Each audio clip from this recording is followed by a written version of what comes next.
Yud-Tes Kislev Chanukah Vayeshev Aleph, a very gishmake Rashi Sikha. The whole Rashi is 3 words, and yet there's an entire Sikha on it, plus a very beautiful Yenush Torah, and even a connection to Yud-Tes Kislev and Chanukah. So, Eis Aleph. Parshas Vayeshev begins with Yosef HaTzadik and his dreams, the 2 dreams that he has, and relates to his brothers the content of the dreams. So, one of the dreams is that the bundles of wheat representing the Shvatim, the brothers of Yosef, are bowing down to the bundle of wheat, which is Yosef's bundle. So, let's see it inside. On the pasuk, behold, we are being ma'almim alumim in the sada. Pirush Rashi explains ma'almim alumim kitargumay ma'asrin asarin. Ma'almim alumim, what does it mean? It means like the Targum tells us ma'asrin asarin, tying knots. What kind of knots? Omrin, bundles or sheaves. That ma'almim alumim means we are tying together bundles of wheat. V'chein, and Rashi brings 2 rayas that alumim could mean bundles. This is in the end of capital of Shir HaMailis that we say before benching on days that there's no tachnun. He's going to come with rina, with joy, with song, the one who carries the bundles. Then Rashi brings a second raya from the Mishnah. This is a Mishnah in Bab Metzia about lost objects. What has to be done with them. If there's a siman, then if there's no siman, then you can keep it. But if there's a siman, then you have to find the owner. So it says, the Mishnah v'alumais, and a person finds bundles of wheat, he has to go to the place and announce that he found it to give a chance to the owner to come claim it. So over there also it says v'alumais, bundles of wheat. So we see that the word alumaisav or alumais, or in this pasuk alumim, means bundles of wheat. V'hinei. What's Rashi coming to tell us? The Pashtus Nidis Kavanasis Rashi simply seems to be the intent of Rashi. The student, the Ben Chamish Lemikra, has never yet encountered the words Ma'almim Alumim in Chumash. The Lachan, maybe Rashi Me'atargum. So if he wants to know what does it mean, what mean Ma'almim Alumim? So the Rashi brings from the Targum, Shepirushan Ma'asrin Asarin, that the words Ma'almim Alumim literally means tying knots. V'yachakach Meisef Rashi, and then Rashi adds, what kind of knots were they tying? Umefarish, she explains, She'alumim Pirushay Amorin, that alumim means bundles of wheat.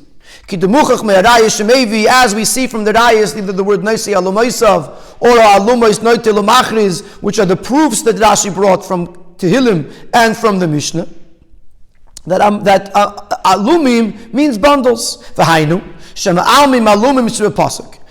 So what we learn from Rashi is that in case your Ben Chamish Lemikra didn't know what these words mean, ma'almim alumim in our pasuk means kaishrim ksharim shel shibolim, tying knots or ties or bundles of wheat stalks, which are amrin, which are sheaves, bundles. The Tzarech Lavin, on this understanding of Rashi, if all Rashi is coming to tell us is that ma'almim alumim means tying knots, and what kind of knots? Sheaves. On this, we would end up with 5 questions, and many of these questions will be familiar to you because the Rebbe has taught us the rules of how to understand the Rashi, how to learn the Rashi, and based on these rules, the questions are, some of them at least, are obvious. Aleph. It is the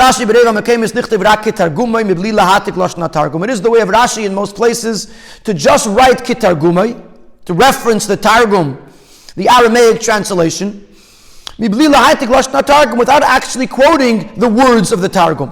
And he relies on the learner that he'll go by himself and he'll look it up in the Targum. As most chumashim that are printed, certainly today, I don't know if in the times of Rashi it was like that, but they actually have the Targum on the page of the Chumash, And even if not, the Targum is a pirush on the Chumash. So let the loimed, let the learner go look it up himself. The Lama Maitek Rashi can gam lashna Targum, so we have to understand why does Rashi quote the actual words of the Targum, and in 4-star, in Ha'ara 4-star, he references the Sikha that we learned a couple of weeks ago in Parshas Vayetz, Parshas Teldes, Ufarinu ba'aretz, and Rashi says v'neifush be'ara, and the Rebbe asked the same question, why does Rashi quote the Lashon HaTargum? Question base. Pirush ha'emshech ba'al malumim ki targumei ma'aser nasarin, upirush ha'teva alumim amorin chulu hayatzarech liyis kol echad b'dibur b'fnei atzmai. There's two things happening in this Rashi. One is when he puts the words ma'alim alumim together, he's giving you the context. The context of the pasuk is that they were making bundles. And then he has the word alumim. The literal translation of alumim is bundles. So seemingly, Rashi should have separated the two into two separate Rashis. One Rashi to explain the context of what's going on, and another Rashi to explain the taich of the word alumim. In Order 5, he references Chumash Bereishis by the very beginning, Toyu Vavayu. So first the Rashi explains what Toyu Vavayu means together, what was going on in the world, and then he explains the word Toyu, and he explains the word Vayu. So seemingly over here, Ma'alim Alumim, in the context of the Pasuk, and Alumim in the literal translation of the word, should have been in two separate Rashis, seemingly. In other words, according to the way we understood this Rashi so far, there's one thing that he's telling us what they were doing, another thing he's telling us what the word alumim means. In that case, there should have been two separate Rashis. Gimel, Kimiduber Kama Pamim. As we have learned many times, maybe Rashi Beis Rayis B'Makom Shirayachas Levadin Amaspekes. Rashi only brings two Rayas in the case where one Raya would be insufficient. When there's a problem, there's a question on one of the proofs, therefore we need a second proof. In our case, seemingly, the proof from the pasuk Nesi Alomaisav is a sufficient Raya. There's a word Alomaisav, it means a bundle. So why can't we use that as a full Raya, a full proof to our pasuk, especially since the second raya is coming from the Mishnah and not from Tanakh, and we're really trying to prove the word in the Torah. So we have to translate it according to Torah. So the Mishnah is not even such a strong proof. Question Dalit. Why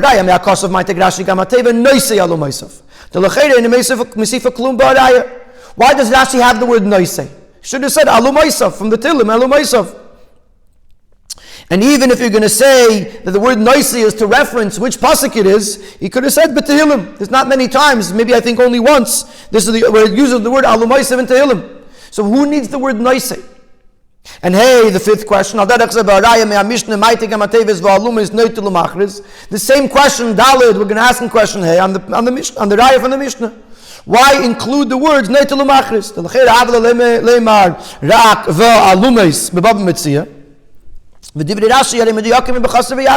You could have just said the word of Alumais, which is mentioned in Baba Mitzvah, without saying the words Neitel Umachris.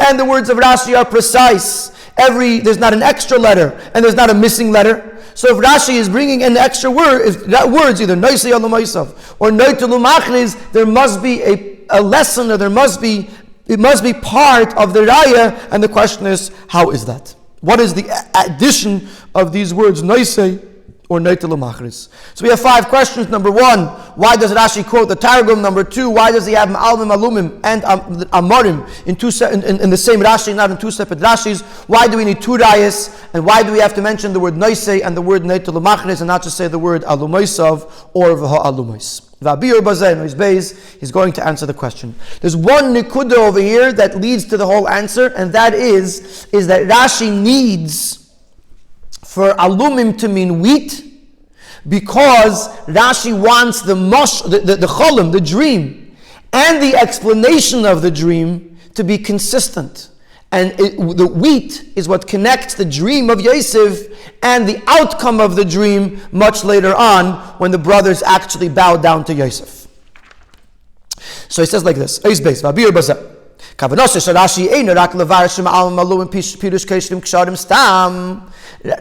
intent over here is not just to tell me that Ma'alim Alumim means tying knots, like we thought it was in the beginning of Ois Aleph, that was the pshat. The main intent of Rashi here is to tell me that alumim means bundles or sheaves of wheat. To explain why is this so important.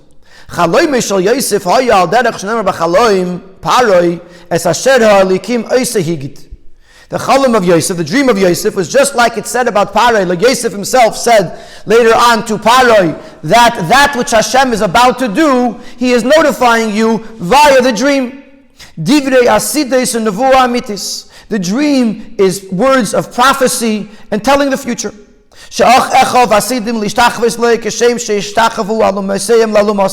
That his brothers are going to bow down to him in the future as their bundles bow down to his bundle. Therefore, when Yosef told over his dream, take it from his brothers right away said to him, are you going to be king over us? So we see that was the content of the dream. That Yosef was telling them that a time is going to come that they are going to bow down to him because he's going to rule over them. And therefore the pasuk says that his father was watching out for this. He was waiting to see when it's actually going to happen. So if the dream is not just a dream, but it's actually here to tell us what was going to happen in the future, we understand that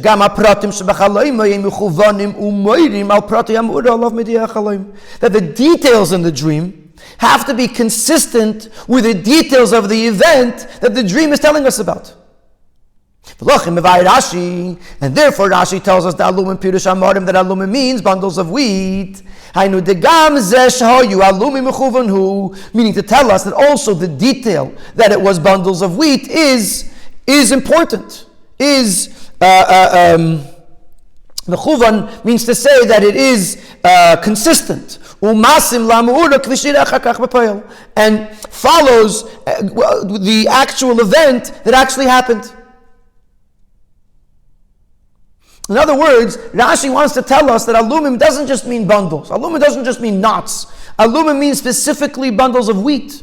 Because that way, the dream is consistent with the event that followed. Because the fact that they were in the dream, the fact that they were tying bundles of wheat is exact, is precise. Why? Because lahalom beparshas miketz, besuper shekiyim achalem bepeil.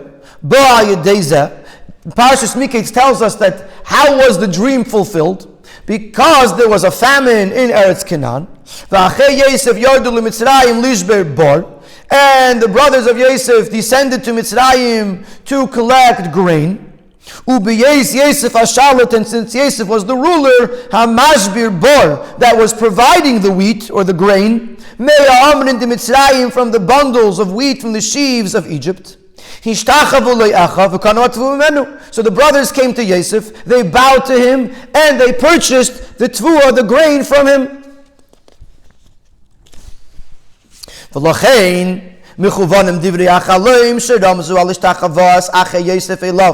And based on this, the dream, the words of the dream, or the content of the dream that symbolized the bowing down of Yosef's brothers to him,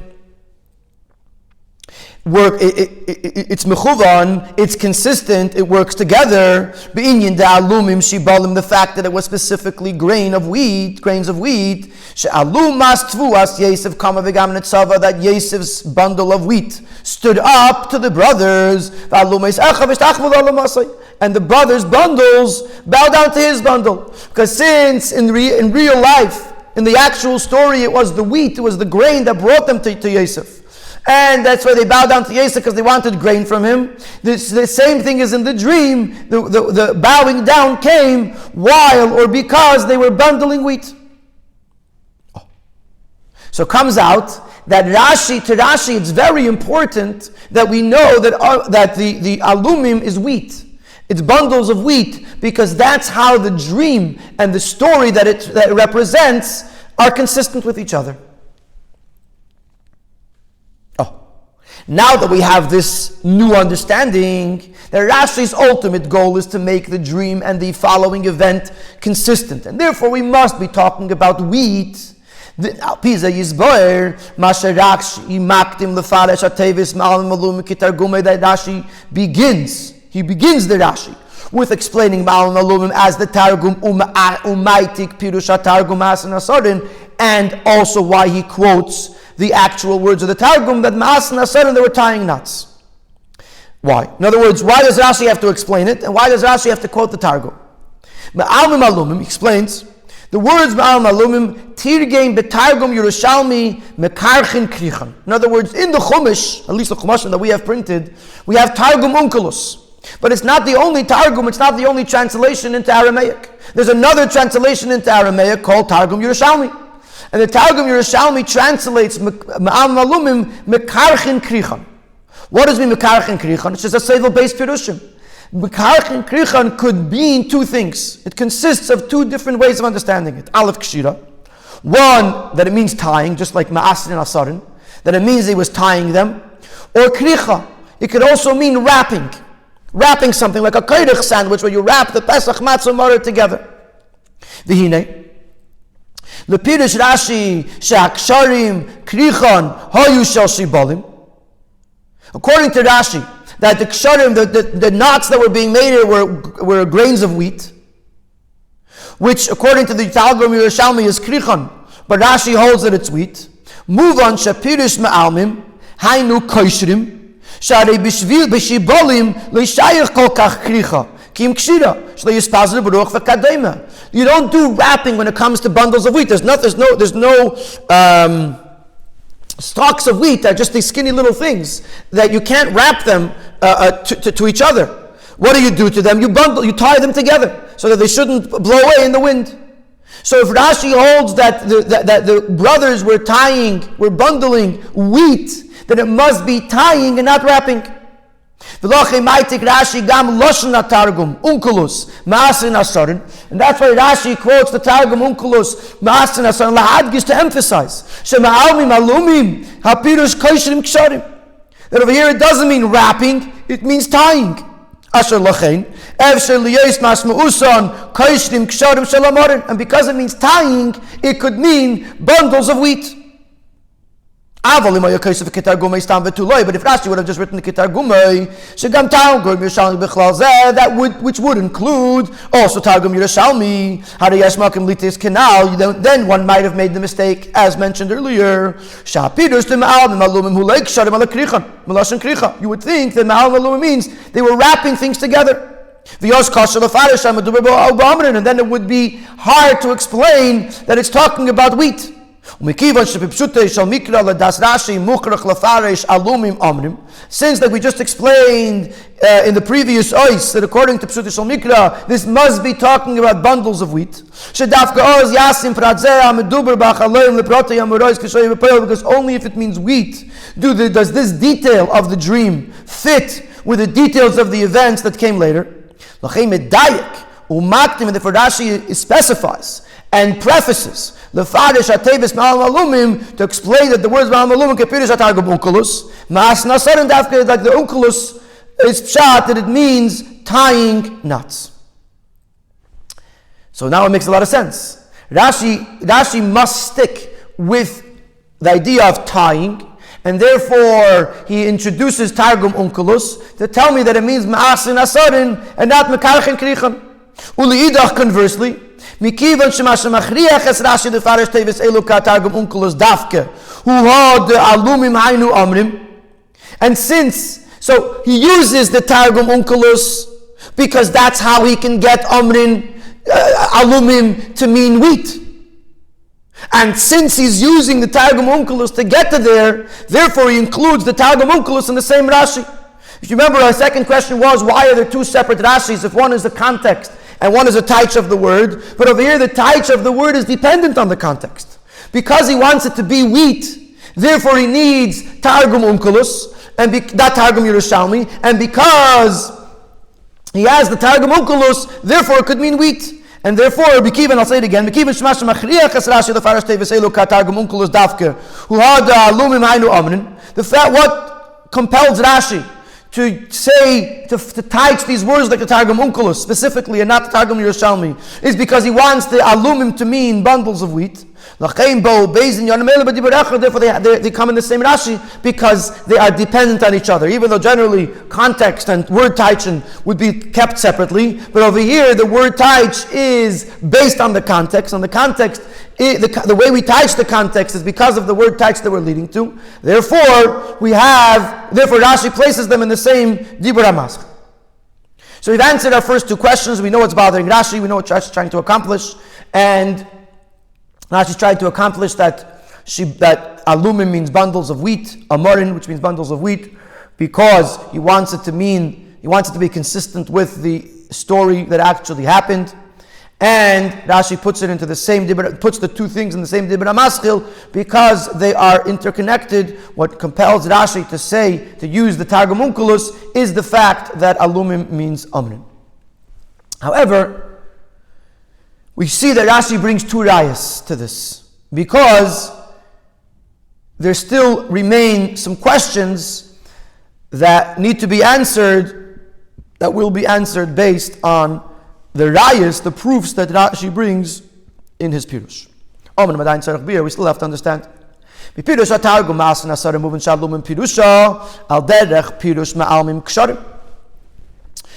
Pirush HaTargum, we understand that alumim means nuts. Because alumim is the same shaydish, it sounds like the same word. So if ma'almim means to tie, then alumim means nuts. And that's obvious that way, because the two words come from the same shaydish. And in that case, ma'almim alumim means tying knots. Ma'almim alumim does not mean tying bundles. In the pshat, meaning to say, what actually was it? There was bundles. But in the translation of the word, alumim means nuts. Ma'almim means to tie, and alumim means nuts.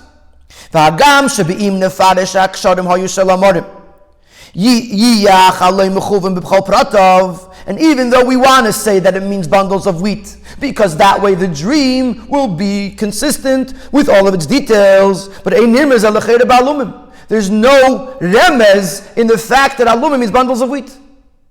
In other words, we want alumim to mean bundles of wheat, and therefore we're using Targum Onkelos. But still, once we understand from Targum Onkelos that ma'almim alumim means tying knots, how do we get from there to know that alumim means bundles of wheat? In other words, we might know that because of the dream, but how do we actually know that from the word ma'almim alumim? And therefore Rashi has to bring proofs from other places that alumim means bundles of wheat. And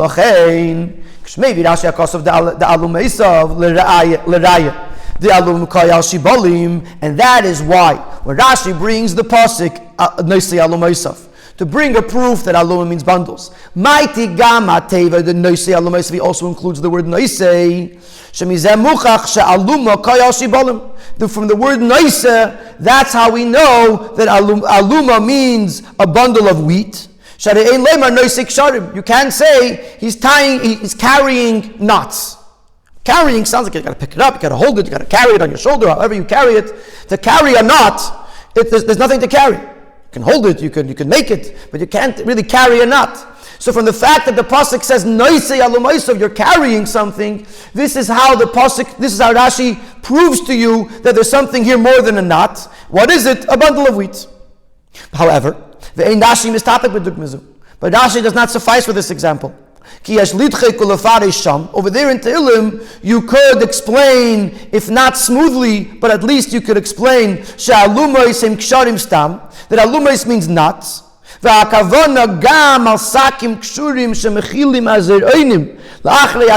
it's referring to the sacks, tied sacks that contain the seeds or the kernels after they went through the threshing floor. We're not talking about bundles of wheat. In other words, from our pasuk ma'almim alumim, we know that you're tying knots. Okay? From Noisei Alum Eisav, it could mean that they were tying sacks of kernels, or sacks of seeds. So the fact that it says Noisei could maybe because he was carrying a sack. But how do I know from that pasuk that Alum Eisav means bundles of wheat? so that I could apply it to Ma'al Malumim. V'lachin meisiv Rashi dugma Melashna Mishnah. That's where Rashi brings another dugma from the Mishnah. Mishnah says v'alum is neitel machris, that bundles have to be announced, meaning to say they have to be returned to their owner. They caved them because of their weight. Nishara is b'mekayman, they remain in their place. The einon is mizgalgal is b'makim l'makim, and they don't roll around from place to place.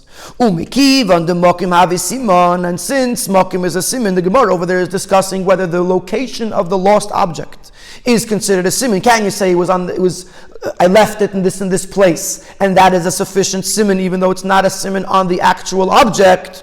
But since, according to this Mishnah, or this Mishnah is being used as a proof that makim is a simon,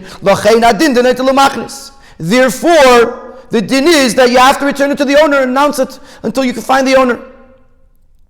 So from the fact that it says this is a proof that alumis are bundles of wheat,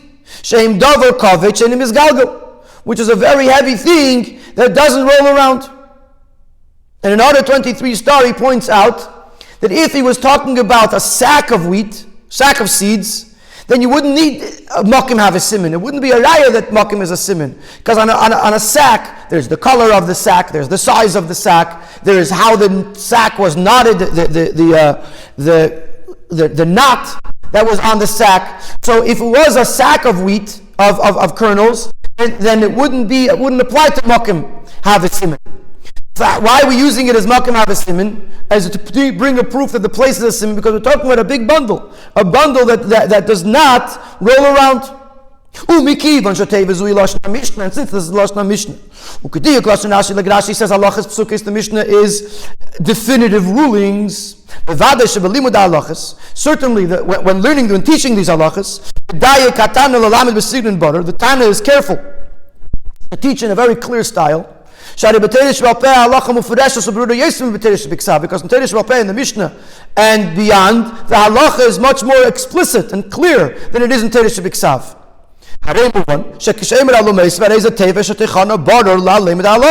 So obviously when he says alumaisav, it's a very clear, it's a word that it's clear, its meaning is clearly understood to the person learning. And what is the most basic way of understanding something that's tied and heavy? A bundle of wheat. So now,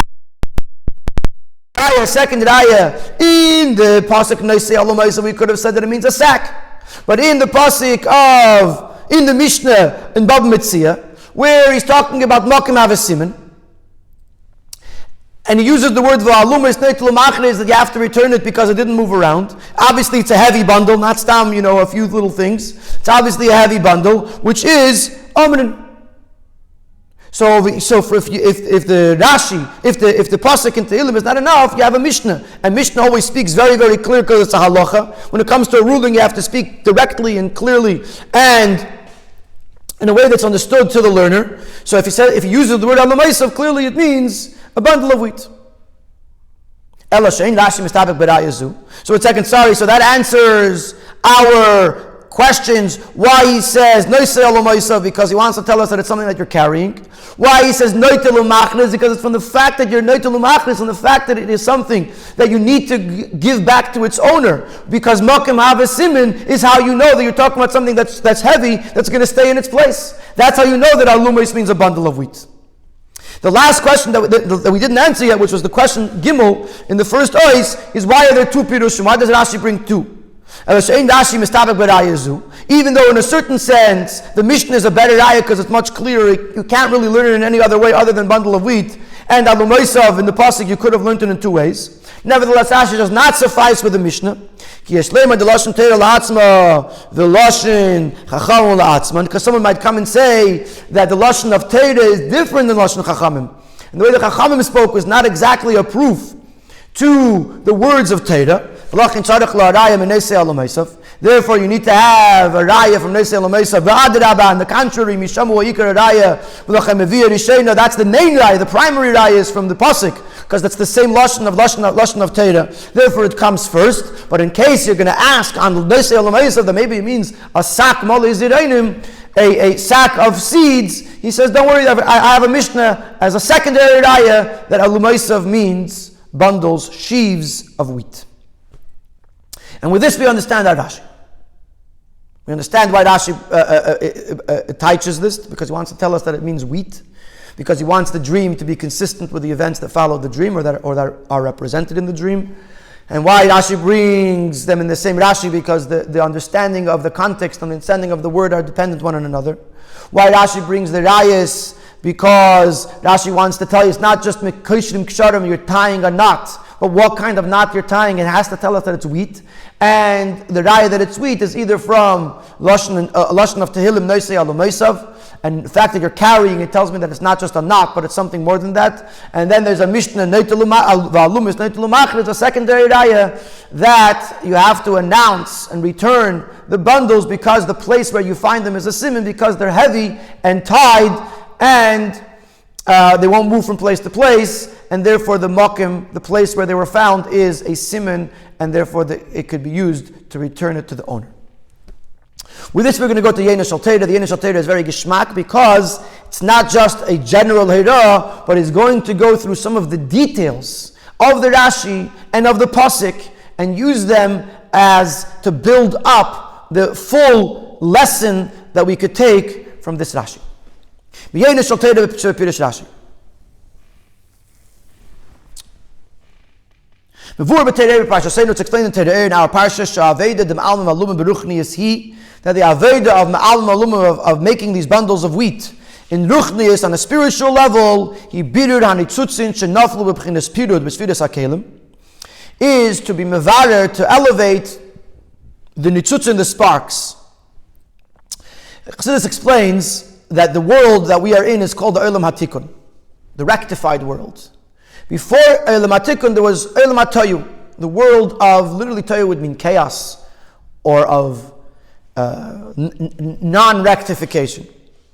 And the way it's described in Chassidus and Kabbalah is that there was the world of Olam HaToyu, there was a ribuy of Oyer, there was a lot of godly light or godly energy. But the kelim, the vessels to contain the light, were too small. For example, if you were to take a very, very a light bulb with a very high wattage, and twist it into a socket with very low wattage. Let's say it's a 300 watt bulb. I guess before we had LEDs and fluorescence, there was an incandescent bulb that was 300 watts, and you twisted it into a socket that has 25 watts or 40 watts maximum. What can happen when you turn the switch on is the bulb is going to burst. It's going to pop, because there's too much energy, and the socket can't contain it. That's what happened, at least in a metaphorical way. In the Olam HaToyu, the Oyer was a ribuy of Oyer, there was a lot of Oyer, and the kelim couldn't contain it, and therefore the Oyer it exploded. And what happened to the pieces, to the shards?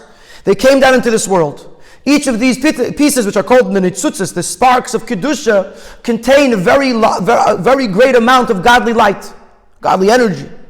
The problem is that because they are separated from each other, each one is by itself, it doesn't have the power to do anything, to accomplish anything, because it's by itself. So, like the expression Tura de Preide, the mountains of separation. Every single one of these nitzutzis is separated from the other one. And our avodah, the avodah of a yid in this world, is to collect these nitzutzis, these sparks, and to elevate them, to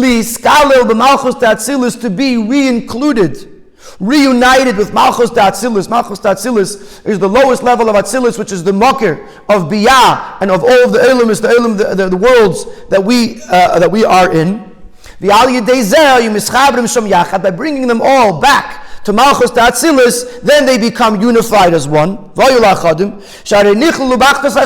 they were included, they're being gathered into Achdus Hashem. Malchus D'Atzilus is part of the oneness of Hashem. And when you collect these nitzutzes and you bring them all together in Malchus D'Atzilus, what you're doing for them, for the nitzutzes, is you're unifying them with each other, and therefore with the oneness of Hashem, and therefore they could now continue to do what they're meant to do. So Tereir explains that that's the idea of Ma'al Malumim. Al derech mashal k'meisha keishin ha'amorim shemekabtzim kama shibolim Rabbi meoid umechabrim oisam v'keishin oisam egud achas. Just like making bundles of wheat, you have to go into the field and collect wheat stalks, and you bring them all together and you tie them into one bundle. So too, the wheat stalks represent the nitzitzis, or the nitzutzis, the sparks, and bundling them together represents bringing them into Malchus Tatzilis and reuniting them with each other and with Hashem. And then he says something else. This is very important. I mean, everything is important. But this idea of refining and elevating the nitzutzos, the sparks, and bringing them together as one into the Achdus Hashem, into the oneness of Hashem, who gam b'bchinas hanashamis k'mevur b'Torah.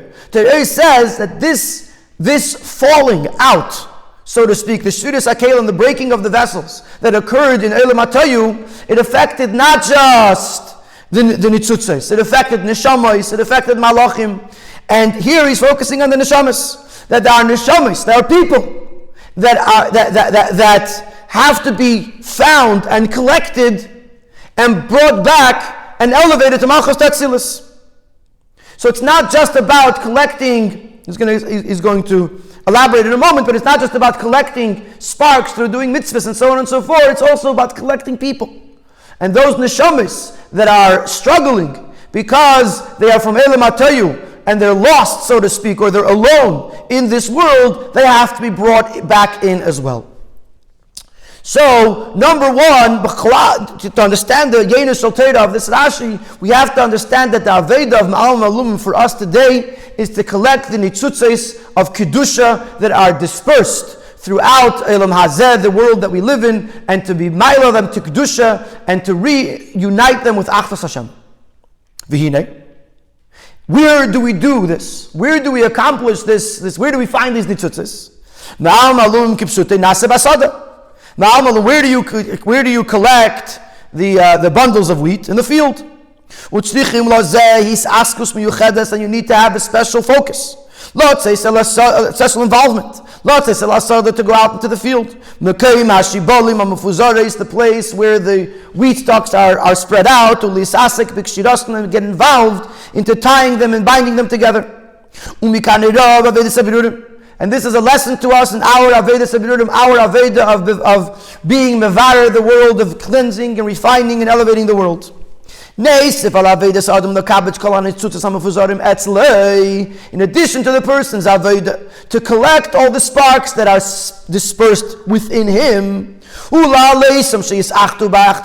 elevate them, that they should become one with Achdus Hashem.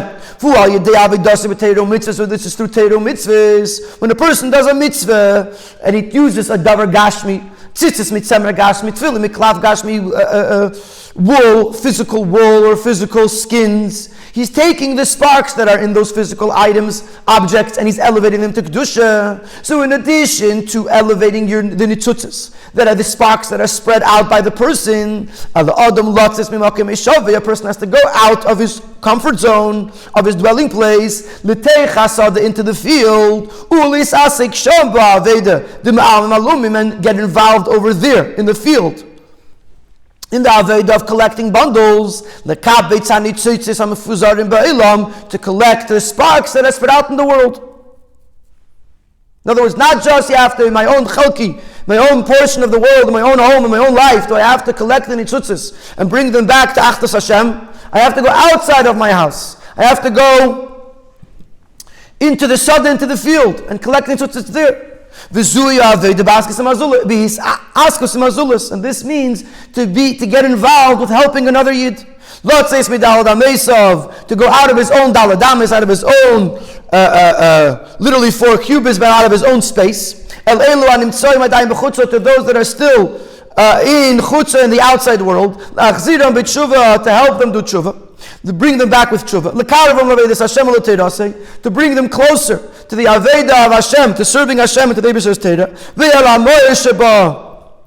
and to the luminary, to the light within Torah, which is Pnimis HaTorah Chassidus, Ilana Dechaya, the tree of life. So Ma'al Alum means, number one, to collect the sparks. But it doesn't just mean to collect the sparks, it also means to collect people.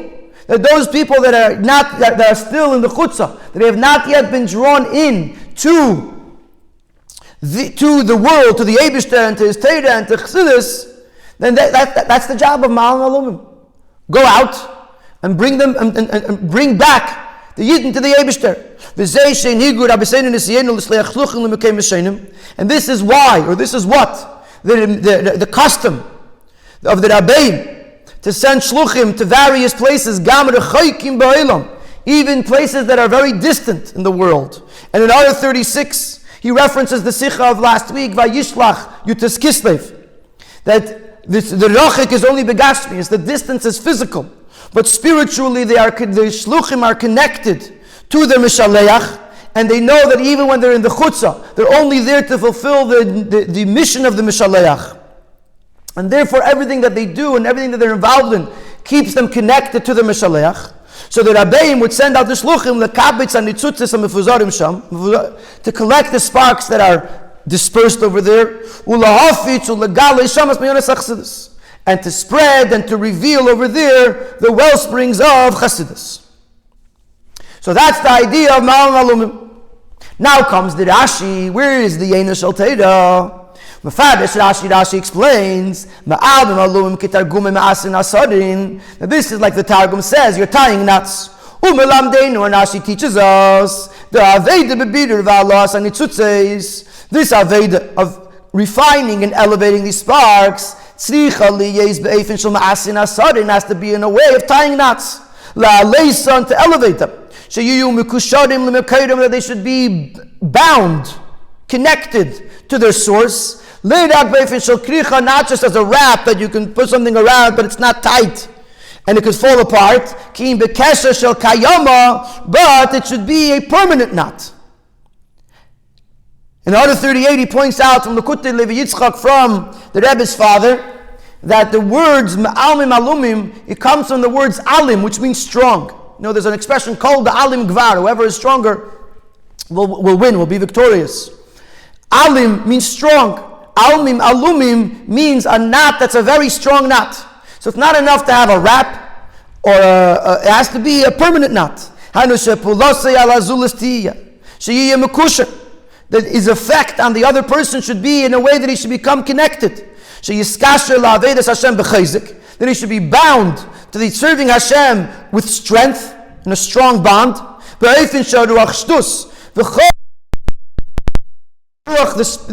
ruach of shtus, of folly, of narishkeit that's in the person, and all of the winds that are blowing in the world,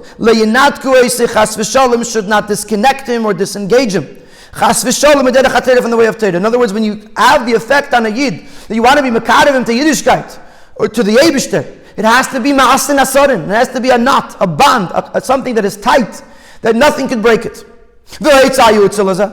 And what's the advice, the proper advice for this? How do you bind this person to the Eibishter in a way that it should never be disconnected? That's what Rashi continues after saying ma'asin asarin. He says amorin, bundles of wheat stalks. In order to make sure that the bundles that are being tied should be an everlasting, a permanent bond, the knot has to be made up of the bundle that is has to be made up of wheat stalks. Wheat stalks have the ability, if you plant them back into the ground, to reproduce.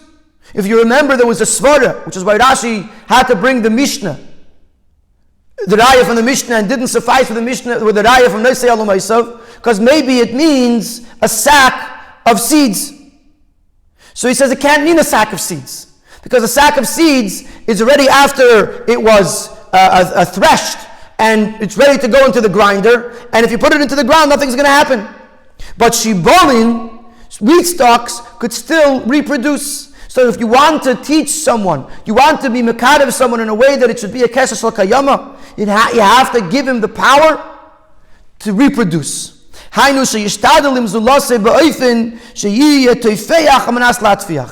He should have an impact on the other person, that the other person should become, literally it means wet enough to make something else wet. In other words, it should be alive enough, connected enough, that he could connect another person. That person that you just drew them in to the bond with the Eibishter, they too should be able to go out and affect their circle of influence and bring them closer to Avodas Hashem. And that's how you could be guaranteed that his avodah of being mekadev of this neshama will be permanent, will last.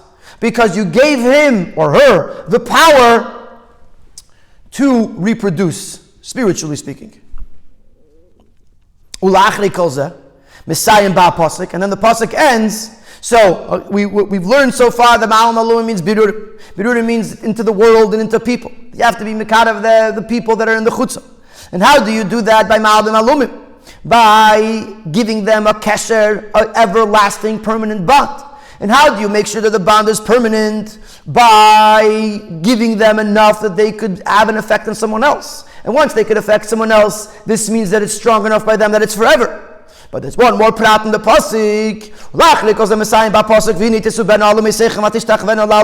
And now all of your bundles surrounded me and bowed down to my bundle. The ultimate completion of his avodah to affect another person. If he brings that bundle, that kesher, he brings him to Yesva Tzadik, who is in control of the whole Mitzrayim, Nasi Adeh, the Nasi of the day of the Rebbe, to affect and influence that person. Not only are you bringing him to your Chabad house, not only are you bringing him to become your Mekurev, but you're bringing him to the Rebbe. B'shas, you find a neshama that needs ma'al malumim, that needs to be bundled in, that needs to be tied in to Torah mitzvahs. You have to bring them in, and you have to be mekadev them, and you have to give them a kesher sh'lakayama and a neifin that they can affect other people. But it is still incomplete. Your avodah is incomplete until you bring that nitzutz, until you bring that neshama to the Rebbe, to Yosef HaTzadik, the Nasi Adeh. And when you accomplish in that person the ishtachavoya, to bow down, and a total bittul, a total dedication and ibegegebenkeit to the Nasi, that is the ultimate ma'al malumim. That's the shleimus aveda, the complete aveda of being mekadev another yid. That's the Yeina Shel Torah on this Rashi and this pasuk. Now everything is b'ashkacha pratis, so there's one more ois or two more oisias. There's one more ois that connects this sicha with Yud-Tes Kislev and Chanukah. It's been spoken many times that the day of Shabbos is connected to the days before Shabbos. Because you eat on Shabbos what you worked on before Shabbos. So Shabbos is a culmination of everything you tried to accomplish during the week. Shabbos is also connected to the following week. Like we know Shabbos, my name is Baruch and Kulu Yemen, that all of the days of the week are blessed by Shabbos. So the day of Shabbos, it connects and brings together the week before, the days of the week before Shabbos and the days of the week after Shabbos. Many years,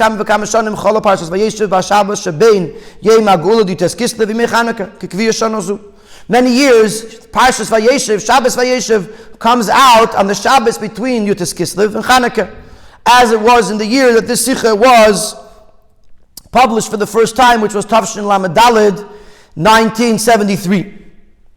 As we know, and this is something that the Rebbe mentions many times, that the parsha is connected to the time of the year that it's being read. It's understood that this lesson in the parsha is directly connected to Yud-Tes Kislev and directly connected to Chanukah.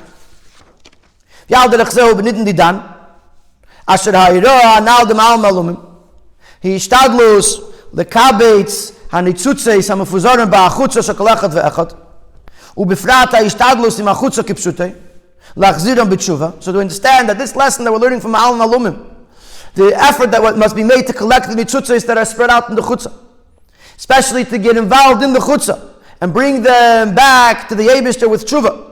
Yud-Tes Kislev Chanukah is a common theme in both Yud-Tes Kislev and Chanukah.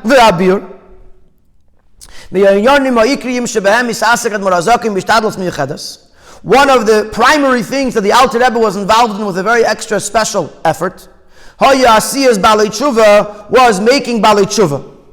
There's a Sikha in the Kutei Diburim where it says, the Frierdiker Rebbe says, the Rebbe, meaning the Alter Rebbe, hat gemacht tausender Chassidim und gereist tausender Balei Tshuva. The Alter Rebbe made thousands of Chassidim and many thousands Balei Tshuva. As we know, what the Alter Rebbe said to his son, the Mittel Rebbe, with regards to his dream. It's very fascinating. It's the same Sikha in Likutei Diburim, where the Mittel Rebbe had a dream. And the dream, is very briefly, in the dream, he saw a river that the water was running, but very calmly. And then he saw two people. One was short and one was tall. The one who was tall had his foot was a little fatter. One foot was fatter than the other foot. There were two other people in the distance, but he couldn't see what they looked like. Then the Alter Rebbe came over to the two people by the river, and the short one said to the tall one, go onto the plank to cross the river. And as he went onto the plank, the river, the plank kept on dipping into the water and lifting back up until the short one said to the tall one, come off of the plank of wood. Then there was another river. This one was a lot of waves, and it was a rushing river and very colorful. And this time, the short one said to the Alter Rebbe, go on the plank of wood. And he went onto the plank of wood and he crossed over the river, and he thought he was going to stay there. And then the short one signaled to him to come back, and the Mittel Rebbe woke up. The Mittel Rebbe came to the Alter Rebbe and he told him the dream, and the Alter Rebbe told him to go daven first. And he davened. Usually you would daven with big simcha. This time he davened with a lot of tears. The end is the Alter Rebbe tells him that the two people, the short and the tall, the short one was the Baal Shem Tov, and the tall one was the Maggid, and the Maggid had some foot pain, which is why his foot looked a little different. And he said at the first river, he told the Maggid to try to cross, because referring to the fact that the teachings of the Talmidei HaMaggid, you could be, the Hebrew word is tzolalu, tzolo. And the Frierdiker Rebbe says that there's many different ways to understand tzolo, but I'm just repeating what it says. I'm repeating what it says, and you can go figure out what it means yourself. I'm not going to suggest what it may mean, because the Frierdiker Rebbe said, it's Chai V'adam Leim Lashon Rabbi.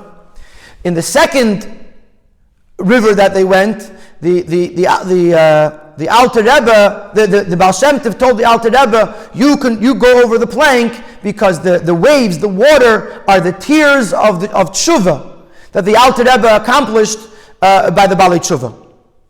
So when he told over the story to the Mittel Rebbe, he explained why was he so involved in making Balei Tshuva. Because B'Shamai Mimori Rav Magid B'Mezrich, he told the Mittel Rebbe that he had heard from his Rebbe, the Magid of Mezrich, HaMashal al Dvar Tzadikim Balei Tshuva. There was a mashal about Tzadikim Balei Tshuva. This mashal is printed in Erteira la Rav Magid. And in short, the mashal is that there was a king that had two sons. One son was a loyal son that always stayed with him. The other son rebelled and he left, and he went and he hung out with the wrong people, and the king wanted to punish him. But in the end, after a while, the wayward son returns to the king, and the king enjoys it so much more than the son who was with him all the time, because the son who was with him all the time, it became the norm, it became regular. But the son that had gone away and come back was so much more exciting and so much more precious for the king. So too said the Maggid to the Alter Rebbe, the Baal Tshuva is the son who went away and came back. It is so much more enjoyable to the Eibishter. So when the Alter Rebbe heard this mashal from the Maggid,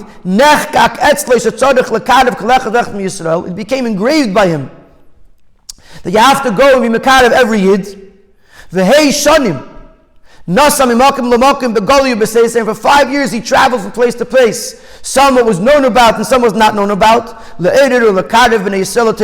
To awaken and inspire and be mekarev and draw closer Yidden to Torah mitzvahs. In other words, it's interesting because in a lot of the story of the Alter Rebbe, you see a lot of Givorin Chassidim where they came from the Misnagdim or from wherever and they became Chassidim. You don't see so much about the Balei Tshuva that he made. But you see here for 5 years the Alter Rebbe went for the goal of making Balei Tshuva, and the Friedrich Rebbe says, Gereis Tuizn ter Balei Tshuva, many thousands of Balei Tshuva the Alter Rebbe made. After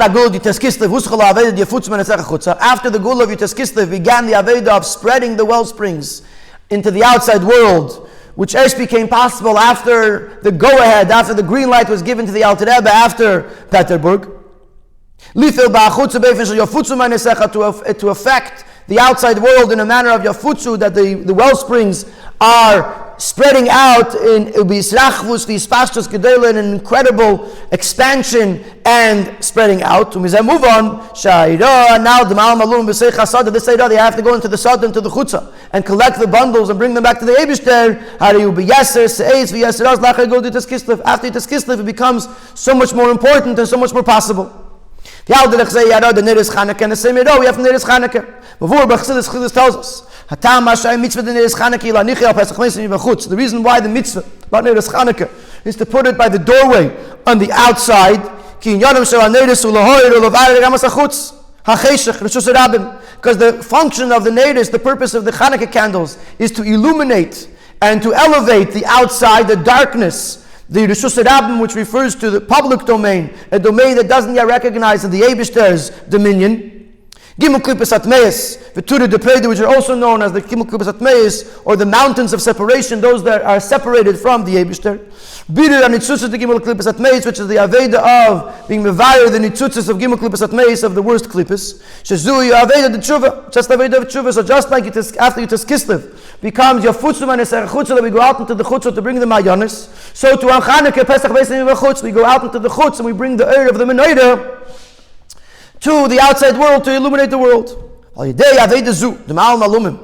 through this Aveda of tying the bundles, kibbutz and nitzutzis and imtzayim b'chutza, to collect these sparks that find themselves in the chutza.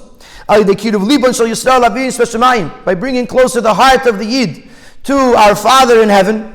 When you didn't do tshuva right away, this brings the geula, amitis v'ashlema, al yedei Mashiach tzidkenu, b'karev mamish.